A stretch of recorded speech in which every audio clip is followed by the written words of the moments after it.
মোহাম্মদ একটু দাঁড়াও, সমবয়স্ক একটু দাঁড়াও। তা আমার বয়স আজকে 73 শুরু হয়েছে, 73 আলা বয়স এখানে আসে। আমার ওয়াজের বয়স হলো 50 বছর। এইখানে যে নতুন প্রজন্ম আছে আমার দাদা ভাইরা, তারা আমার সেই যৌবন বয়সে ঠেলা দেয় নাই।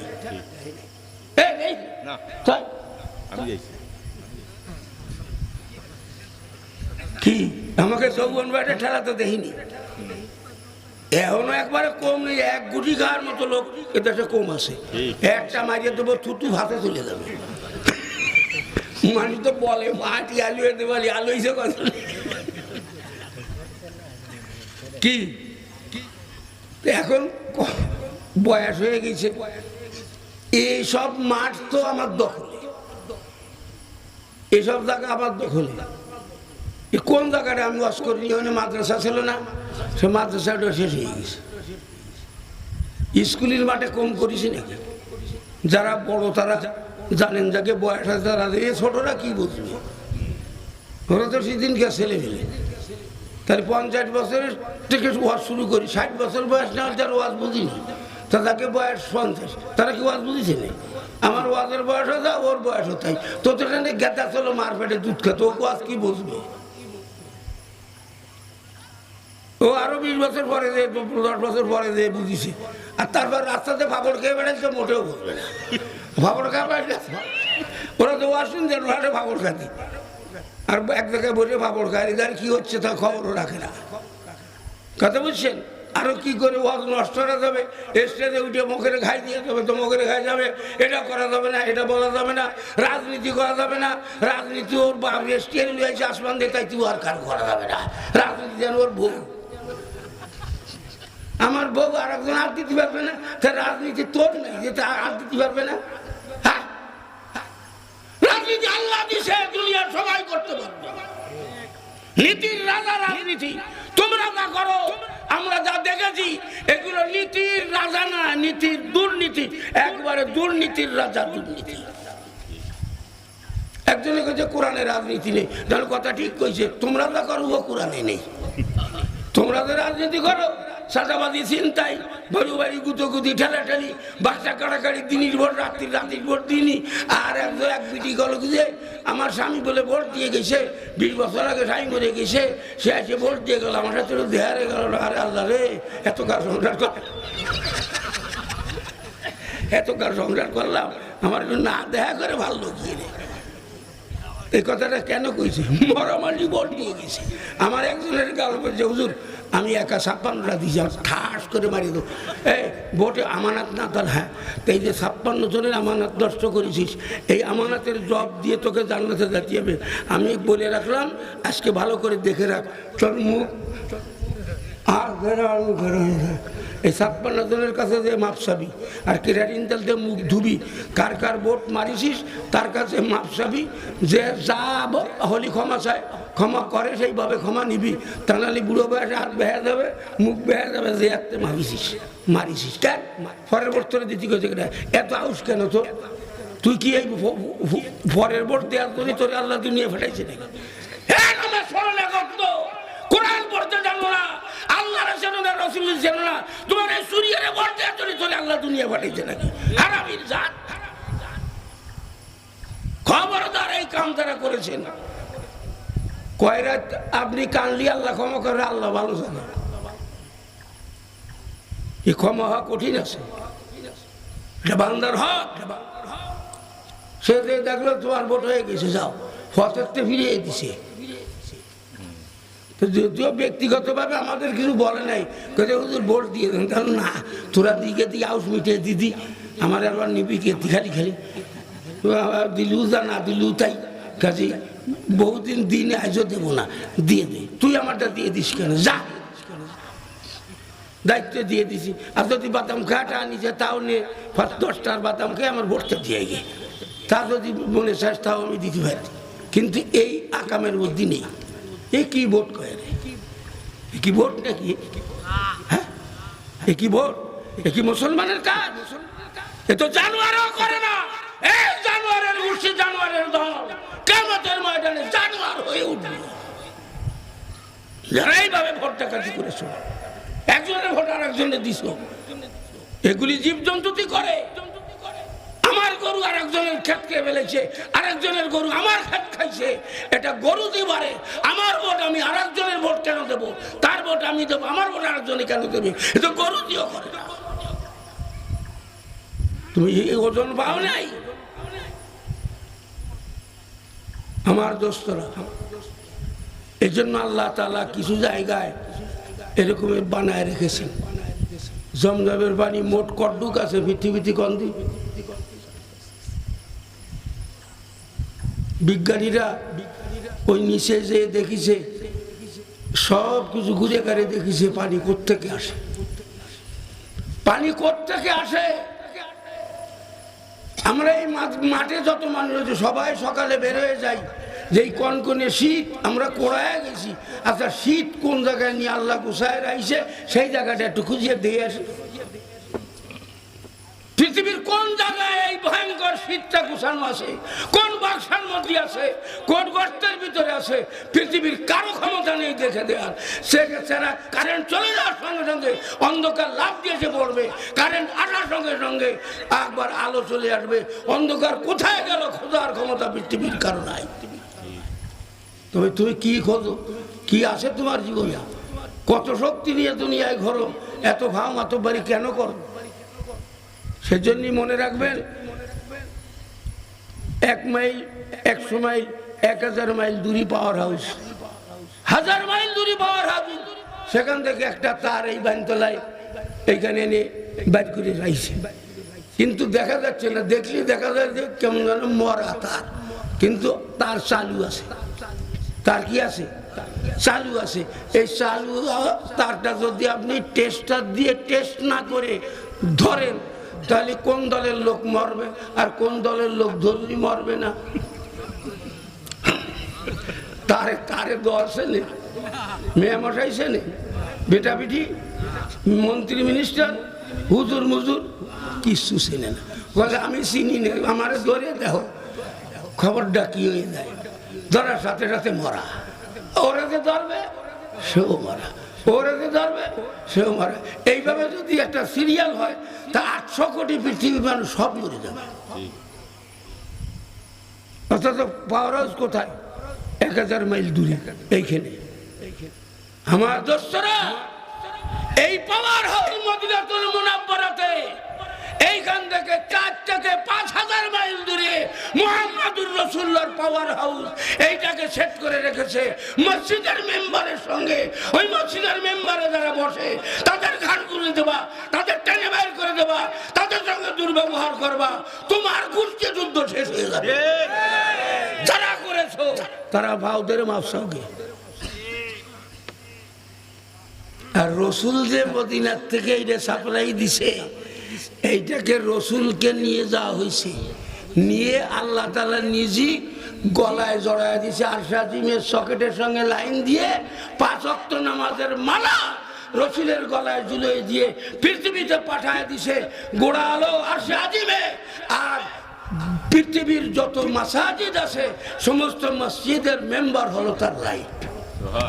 আর ওইখানে তার ও ফুটপাতওয়ালার ছেলে যে উনি খুতবা দিচ্ছে, কিসেনের ছেলে খুতবা দিচ্ছে? মন্ত্রী মিনিস্টারের ছেলে না। ওখানে রসুল বসেছেন, তারপরে আবু বকর বসছে 2 বছর, উমর বসছে 10 বছর, ওসমান বসছে 12 বছর, আলী বসছেন 6 বছর। এরপরে বসতে বসতে আজকে 25 সাল পর্যন্ত, গতকালকেও বসছে। এই বাংলাদেশ নয়, সারা পৃথিবীর ওলামায়ে কেরামরা ওইখানে বসছে। এনে রাজা বাচ্চা মিনিস্টারের বসার জায়গা না। নবীর চ্যানেলে যাকে তারা বসে, ওই চ্যানেলের সঙ্গে বেয়াদবি করবি, সব শেষ হয়ে যাবে। এই জন্য তোমার নিরাপত্তার জন্য বলছি, আজকে হজের মৌসুম চলতেছে, 1000 লক্ষ মানুষ আল্লাহর ঘর ঘুরতেছে। মেম্বারের খবর জানো? ইহুদিদের কথাটা পরে বলবা না, মনে রাখেন। আমি জিজ্ঞেস করবেন কি বলছিলাম, তো ইহুদিরা তো কি বলছিল ওটা এলে ধরে রাখেন। তো মেম্বার হুজুর সাল্লাল্লাহু আলাইহি ওয়াসাল্লাম প্রথম একটা খেজুর গাছে, মসজিদে নববীতে একটা খেজুর গাছে ভিট লাগায় খুতবা দিতেন। তো মদিনার এক মহিলা তার ছেলে কাঠ মিস্ত্রি ছিল। আল্লাহ নবী মহিলাকে ডেকে বললেন তোমার ছেলে নাকি কাঠ মিস্ত্রি, তা আমার একটা মেম্বার বানায় দিতে পারে নাকি, আমি দাঁড়ায় খুতবা দিতাম। তো মিস্ত্রি ওই মহিলার ছেলে কাঠ মিস্ত্রি গাছের মুড়ো দিয়ে একটা মেম্বার বানায় রসুলের পাককে দিছে, সেইটা মসজিদের নববীতে রেখে আল্লাহ নবী ওইখানে দাঁড়ায় যখন খুতবা দিছে, পাশের খেজুর গাছটা হাউ হাউ করে গেঁথে উঠেছে। উস্তুনে হান্নানা খেজুরের রসুল, যে রসুল খেজুর গাছে যাতে পিঠ লাগায় খুতবা দিতেন, আজকে মেম্বারে উঠে গেছেন, খেজুর গাছ গুনগুন করে কাঁদতেছে। হুজুর মেম্বারে দাঁড়ায় শুনতেছেন, খেজুর গাছ কাঁদতেছে। মেম্বার থেকে নেমে এসে খেজুর গাছকে জড়ায় ধরছে, তুমি কাঁদতেছ কেন? বলে দীর্ঘদিন আপনার সংসর্গে ছিলাম, আপনার পবিত্র দেহ আমার দেহের সঙ্গে মিলতো, আমি একটা জান্নাতি মজা পেতাম, আজকে আপনি চলে গেলেন, আমি এ মজা কোথায় পাবো, সেজন্য কাঁদতেছি। হুজুর বলেন তুমি কি চাও? এই খেজুর গাছ তুমি কি চাও? টাকা চাও, পয়সা চাও, অর্থ চাও, খাবার চাও, কি চাও? আমি কিছু চাই না, আমি আপনার সঙ্গে জান্নাতে থাকতে চাই। আপনারা কি চান? রসুলের কাছে কি চান? কি চান? আমরা কি চাই? রসুলের সাথে জান্নাতে থাকতে চাই। বলেন আলহামদুলিল্লাহ। রসুল জান্নাতে থাকা সে লাইন দিয়ে গেছে। এ যুবকেরা, শিক্ষিত ভাইয়েরা, আজকে যদি বাংলাদেশে 90-95 জন মুসলমানের দেশে সিলেবাসে যদি এই ধরনের কথাগুলি থাকতো, তাহলে মানুষ আজকে বিপদগামী হতো না। মহাত্মা গান্ধী বলে গেছেন, ধর্ম বিবর্জিত শিক্ষার দ্বারা নর আকারের পশুর সৃষ্টি হয়। যে শিক্ষার ভিতরে ধর্ম নেই, ওই শিক্ষা শিখলে মানবরূপী জানোয়ার তৈরি হয়। দেখতে মানুষ দেখা যায়, মূলী জানোয়ার। যে মানুষটা ধরে আর একটা মাটি দবই দেয়, ওরে কি বলে? জল্লাদ। জল্লাদ তো শাহজাহান, সে তো দিছে। আমরা তো জল্লাদে চাকরিও করিনি, কিন্তু দূরে দাঁড়ায় গুলি করে দিলাম 69 জন সাহাবীকে, 69 জন নবীকে বনি ইসরায়েলে একদিনই দবই দিয়ে দিছে। কয়জন? 69 জন নবী। আর যেটার ওয়াজ শুনিছেন, আকে আদরা আকে আদারা বদরিয়া দরকাশিত না করা সঙ্গে খারা বরকাশিত আয়ে কেরা আররা বরসর মিকাশাত দেগারেরা তাজে বরসর মিনিহা। একজন নবীর মাথার পরে করাত দিয়ে দ্বিখণ্ড করে দিছে, আর একজন নবীর মাথার পরে আল্লাহ পাক রাজমুকুট পরায় দিছে। তাহলে আরে এই মারামারি নতুন না। এক আদম আলাইহিস সালামের ছেলে কাবিল প্রথম তার বাইরে মারিছে, কেনান সন্ত্রাসী হয়েছে। ইয়াকুব আলাইহিস সালামের 10 ছেলে একত্র হয়ে ইউসুফরে কুয়ার মধ্যে ফেলায় দিছে। এরা কম করে নাই, কিন্তু কাবিল আর কেনান তওবা করে না, এই জন্য তারা জাহান্নামী।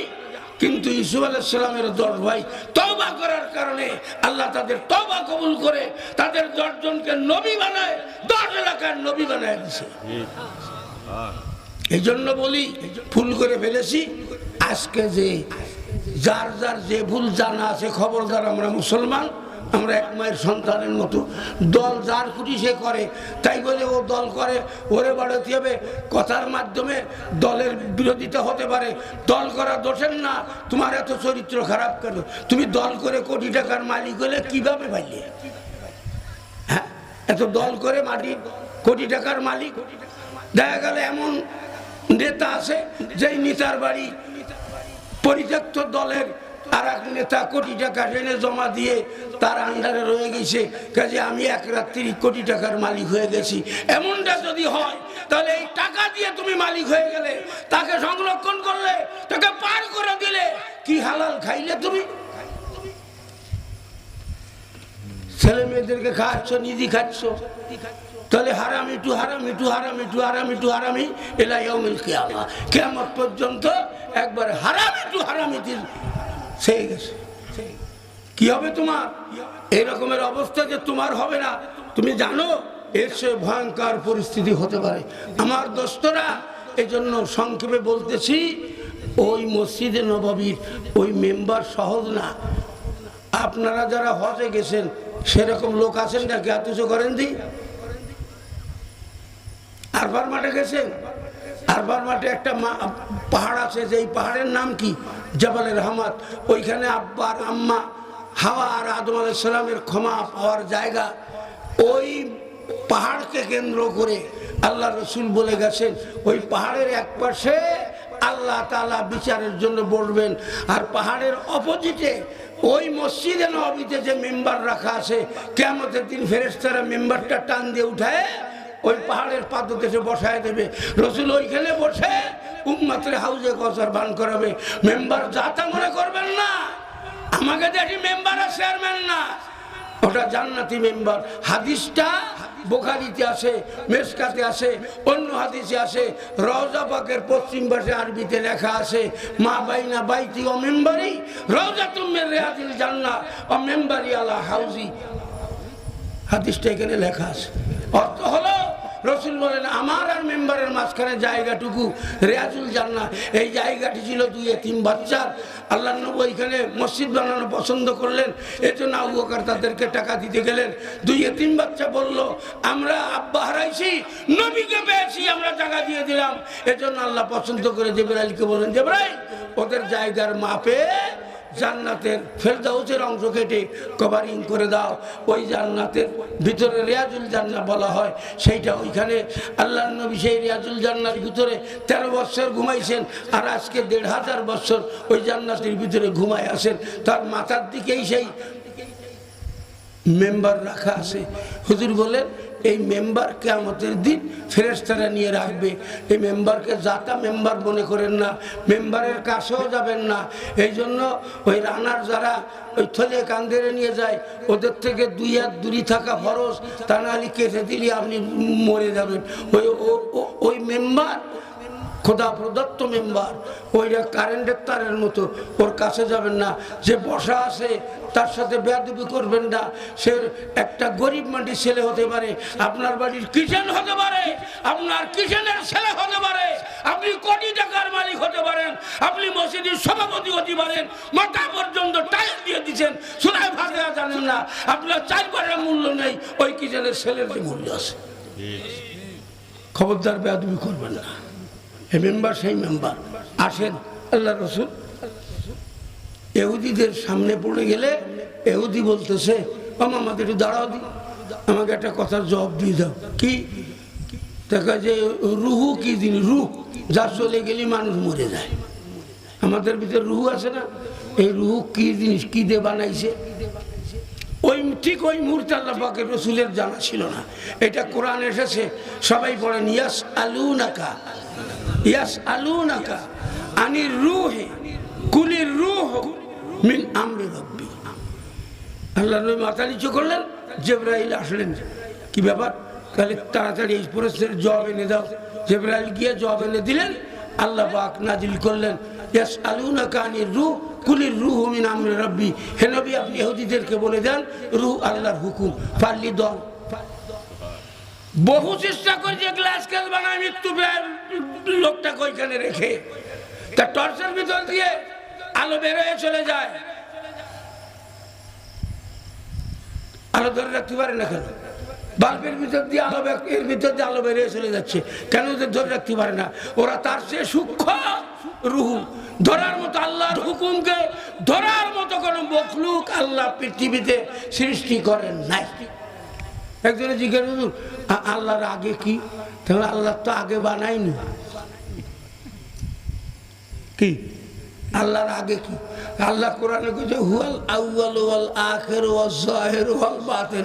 আল্লাহ শুরু, আল্লাহ শেষ। আল্লাহ তো আগে কিছু বানাই, তো আগে ভাবি কোয়ানে কি? আমার আগে মেসবা ওয়াজ করে গেছে, ঠিক না? তার আগে আরেকজন ওয়াজ করেছে, তার আগে আরেকজন ওয়াজ করেছে, তার আগে স্টেজে কোরআন তেলাওয়াত হয়েছে।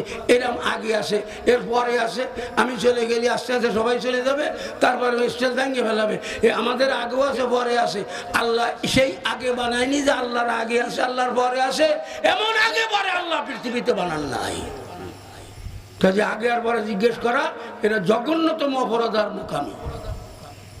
দেখো যে রুহু আল্লাহর হুকুম, এখন যেই জিজ্ঞেস এই রুহু আল্লাহর হুকুম, তা তুমি ইহুদি, তোমার ভিতরে তো আল্লাহর হুকুম আছে, তা তুমি আল্লাহর হুকুমই হাঁটা চলা ওঠা বসা কথাবার্তা সব বলতে পারতেছি, এটা চলে গেলে তুমি লাশ হয়ে যাবা। তাহলে তোমার ভিতরে আল্লাহর হুকুম থাকা অবস্থায় আল্লাহর মান না কেন?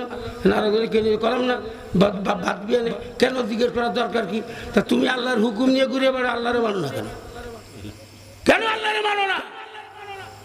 আমরা এখানে যারা আজ আমাদের প্রত্যেকের ভিতরে রুহু আছে, আমরা এই রুহু নিয়ে ঘুরে বেড়াই।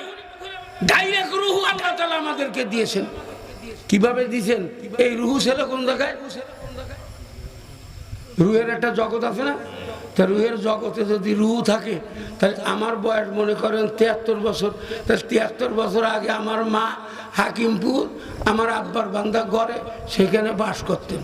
তাহলে আমি যখন মার পেটে আসছি, তখন আমার রুহুটা রুহের জগতের থেকে, সেইখান থেকে আল্লাহ তাআলা বাংলাদেশের একটা জেলা বাগেরহাট, সেই বাগেরহাটের একটা ইউনিয়ন খানপুর ইউনিয়ন একটা গ্রাম হাকিমপুর গ্রামের একটা বাড়ি মৌলবাড়ি বহু ঘর, সেই ঘরের এক রুমের মধ্যে একখান খাট, সেখানে আমার মা শোয়া, সেইখানের মধ্যে রুহু ডুয়ে দিল, তা ঠিক পাল ফিরে।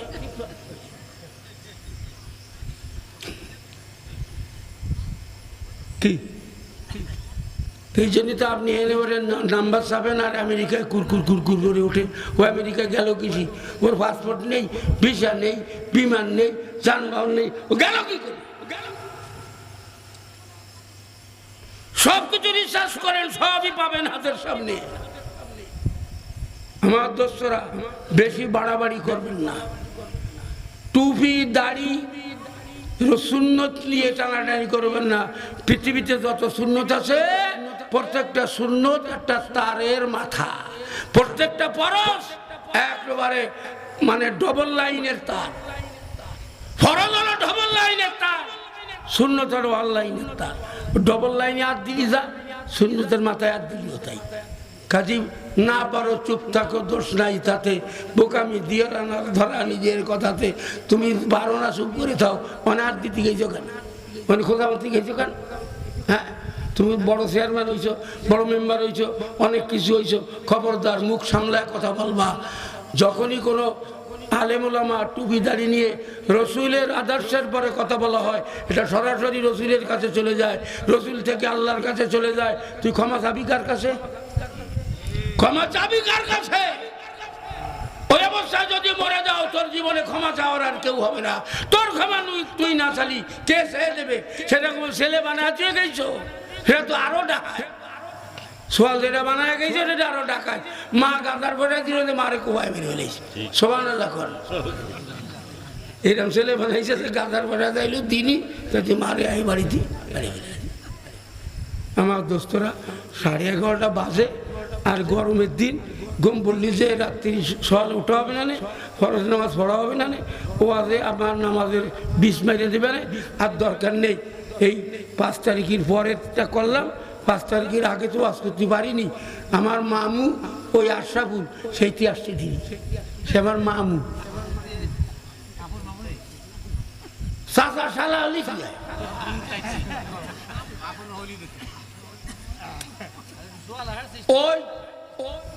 ওই তার বাড়ির পাশের লোকের দিশে করছে, তুই তোর মতো বাড়িতে চলে যা, হুজুর এনে ওয়াজ করবে। তারপরে ওই খারাপ করে গেছি ওয়াজ ওর বাড়ির দ্বারে।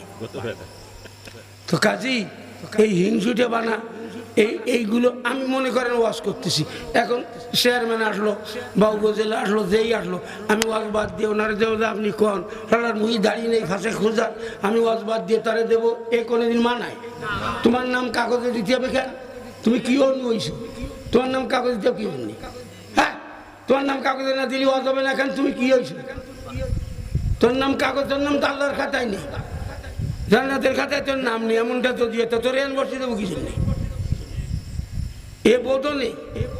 এই নির্বোধ তা কারে, তার বোধ নেই, তার নির্বোধ বোধ নেই। আল্লাহ তাআলা এদের শুভ বুদ্ধির ব্যবস্থা করুন, সবাই বলেন আমিন। যা ভুল করেছে আল্লাহ আমাদের এলাকার সবাই আপনজন আত্মীয় স্বজন আপনাদেরও, আমি কাছের মানুষ, আপনাদের পাও ধোয়াই দিতে পারি আমার রক্ত দিয়ে, আপনাদেরকে এত ভালোবাসি। এই ভালোবাসা আপনাদের জন্য রেখে আপনাদের হৃদয় নিংড়ানো ভালোবাসা আমি কামনা করে আজকে এখানে আলোচনা শেষ করতেছি।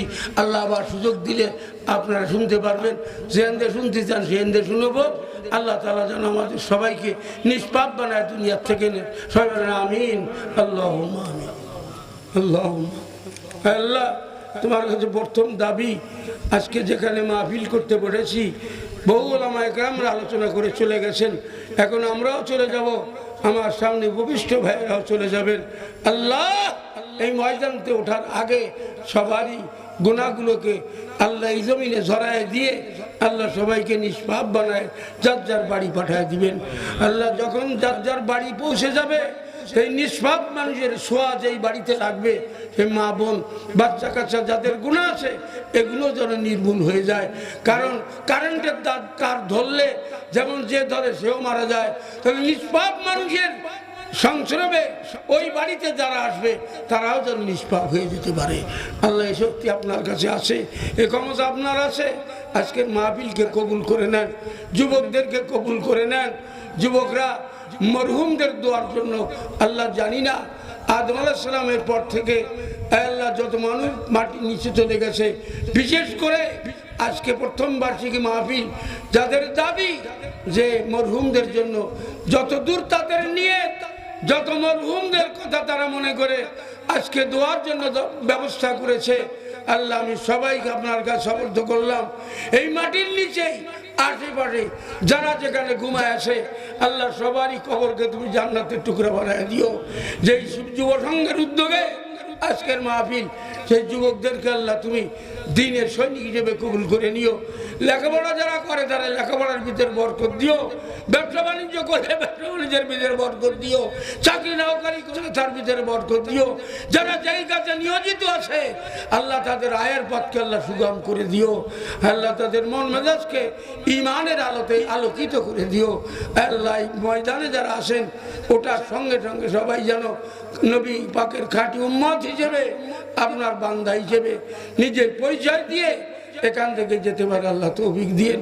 কখন মারা যাব, কোথায় মারা যাব, কিভাবে মারা যাব জানি না। আল্লাহ সুন্নতকে সাথে নিয়ে আপনাকে একটা ডাক দিয়ে, আল্লাহ বলে একটা ডাক দিয়ে সুন্নতকে সাথে নিয়ে যেন এই জগৎ থেকে ওই জগতের বাসিন্দা হয়ে যেতে পারি। আপনি যেন আমাদেরকে দেখে খুশি হয়ে যান। আখেরি জামানার নবী মদিনাতে জিন্দা ঘুমায় রয়েছেন, হাজারো মানুষ তাদেরকে তাকে সালাম দিচ্ছে, তিনি সালামের জবাব দিচ্ছেন। হাদিসের ভিতরে স্পর্শ এসেছে। আমরাও যেন নবী পাকের দরবারে আমাদের এই সালাম পৌঁছে দেয়।